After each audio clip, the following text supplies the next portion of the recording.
This is ILTV on the hour, bringing the biggest stories from Israel and the Middle East. I'm Shosh Bedrosian here in Tel Aviv. It is 9 p.m. and it is 2 p.m. in New York.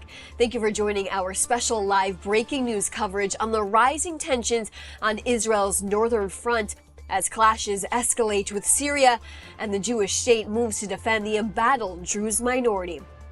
Let's get into all the top headlines at this hour. The Trump administration is now asking Israel to de-escalate the situation inside of Syria after fresh airstrikes on Damascus took place this afternoon in response to the violent clashes on the Druze community there, according to Axios.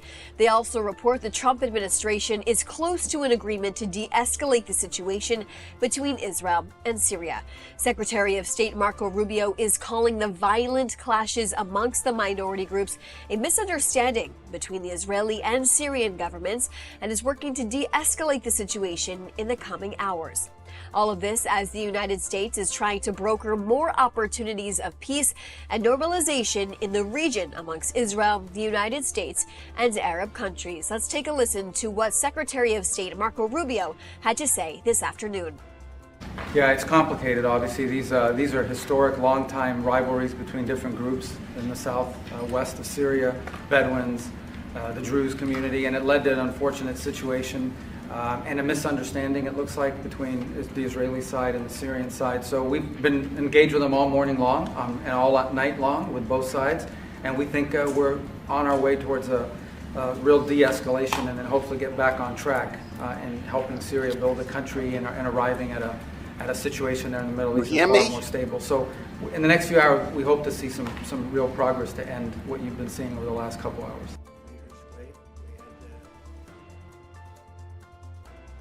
In the Druze community say a ceasefire has been reached just one day after the initial ceasefire broke from the rising violence and tensions there. Upwards of 200 people have been killed in these violent clashes, according to reports just this week in Syria, after the government's forces enter Sweida, a predominantly Druze city, when violence between the Druze and Bedouin tribes broke out. Islamist forces also joined the fight inside of Sweida, aligned with government forces. That's when horrifying videos were released of religious Druze leaders being targeted with armed men in military uniforms, forcibly shaving their traditional mustaches and beards. Not only that, forces defaced religious Druze sites, causing violence to innocent Druze civilians, spitting on them as they also remove facial hair that is traditional to their culture. Israel has vowed to protect the Druze community in Syria as the Jewish state is home to thousands of them, specifically located in the Golan Heights. Therefore, Defense Minister Israel Katz ordered strikes not only on military vehicles and infrastructure near Sweida, but in Damascus. The defense minister took to X, telling the Druze community in Israel, quote, "You can count on the Israeli Defense Forces to protect your brothers in Syria. Prime Minister Netanyahu and I have made a commitment, and we will keep it." We are going to show you very soon here those massive airstrikes that took place inside of Damascus. This is what you're seeing on your screen right now with several airstrikes in a row. Look at the plumes of smoke there. Absolutely massive. Now, a Syrian Druze activist actually told me, who was actually fighting off these militia groups near Sweida, that his community is fighting until the last breath after the violence they endured, especially against the women and elderly there. He also told me they appreciated the IDF's airstrikes in Sweida and that they couldn't make any movement forward without Israel's support. Now, we know chaos also broke out along the northern border near Majdal Shams in Israel today after Israeli Druze rushed the border fence into Syria to show solidarity for their loved ones there. Many of the Israeli Druze reunited with their families in the Golan Heights. They've been separated for decades. Syrian Druze also breached the border as well. Like we said, some families reunited with their loved ones for the first time in decades. We have a panel of experts joining us right now. Avi Melamed, the CEO of Inside the Middle East, and Ahmed Sharawi, part of the Foundation for Defense of Democracies. Thank you both so much for joining us this evening. Thank you for having us, Josh. Of course. First off, I want to I want to start off about talking about the current situation inside of Syria. I actually spoke with someone, a Druze, a Syrian Druze man who is located in one of those predominantly Druze communities inside of Syria, who told me at this rate, you know, they're saying that there's a ceasefire, but it really doesn't feel like one yet. He told me that the fighting was an absolute bloodbath. And he says, and he told me specifically, the Druze in Syria are willing to defend their land until the very last breath. Avi, I want to go to you. I want to talk about the IDF's response to this violence. Talk to me and explain to our viewers why the IDF has decided to protect the Druze community inside of Syria.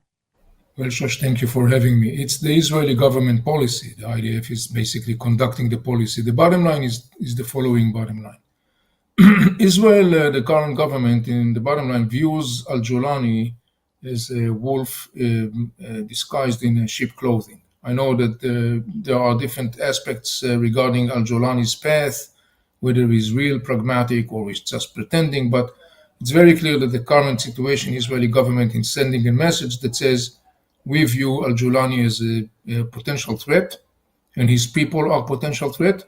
And so this is one aspect of the Israeli decision to interfere. The other thing has to do, of course, with the Druze in Israel. Particularly remember that there are Druze in Israel who are serving in the army. And there is a concern that Israeli Druze soldiers will cross the border to go to Sweida and to defend their brothers. It's part of the Druze system, socially, culturally, politically, historically, that they are mutually guaranteeing each other. In other words, whenever Druze are in distress, facing challenges, the brothers will rush to their help, and particularly against the background of the very disturbing reports coming out from Sweida and documented, some of them, in the last couple of days. And finally, I would say that it has also to do with the major shift that took place in Israeli geostrategic security policy following October 7. Prior to October 7, there was the major, I would say, major feature or a major feature in Israeli security geostrategic policy was the containing and restraining. That is old history now following October 7. Now there is a very clear Israeli decision to eliminate any kind of like emerging potential threat. And it's very clear that at this point, the Israeli government views al-Jolani and his government as a source of a threat. And then there is another layer that we have to notice. This is also an indirect message to Turkey. We have to remember that Turkey is the one that to a large extent backed and supported al-Jolani. Was basically Turkey that following the defeat of the Hezbollah in the war with Israel, it was Turkey that was standing beyond the offensive of the Syrian rebels in the end of November and December 2024, resulting in the downfall of Assad regime. So I think that there is another significant aspect that we have to notice in that regard. And then finally, one last note about the Druze in Syria. The Druze in Syria is not one camp, solid camp. There are different camps within. One of them mentioned here, Hikmat al-Hijri. There is another person, Jarbush, and there are others. There are inner camps within the Druze in Syria. Some of them are playing ball with the regime. Some of them, of course, are not. We also should be tuned to the inner Druze politics inside Syria because it's not one camp. Right. Right. But I want to go back to your point specifically about the regional, the ties here and what's at stake for the region. You know, we know that President Donald Trump and his entire administration is working to not only instill peace here, but to create some type of deal where people in other countries can join, bringing together the Arab world, the state of Israel, and also the United States together. Avi, I want to go back to you and specifically talk about how Syrians are feeling right now, Druze Syrians, about the IDF's response in terms of the airstrikes that have hit Sweida in addition to Damascus. One Syrian Druze man told me today that without Israel's response, they feel like they cannot advance, and they feel like they wouldn't have a stake here. They wouldn't be able to succeed blockade and make sure that they do stand their ground. How do you see the response from the IDF today? We saw really crazy visuals actually behind a journalist reporting in Damascus. An airstrike hit a building just behind her. I don't know if we have that video, but these are the airstrikes we are discussing, 3 large ones right there on these buildings. Is this a large response? Is it too large? Or is this exactly what you would expect from the IDF when it comes to these clashes? I think the essence of the response today is that Israel sends a message to the region and to the United States as well.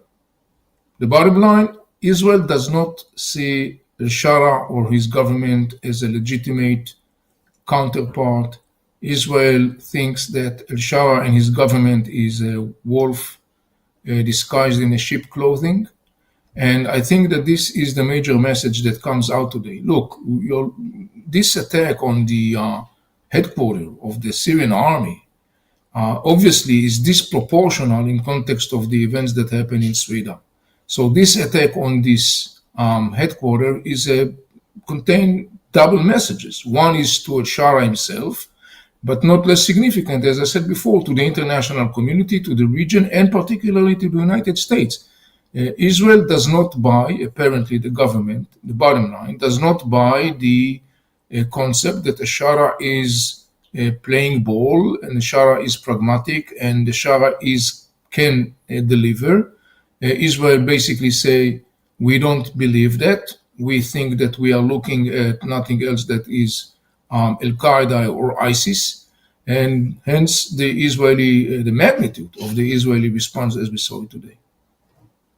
Avi and Ahmed, thank you both so much for being with us today on this panel, giving your perspectives, as I know the situation in Syria continues to evolve, and we will see what tomorrow will bring. Thank you both. Thank you for having us. Thank you.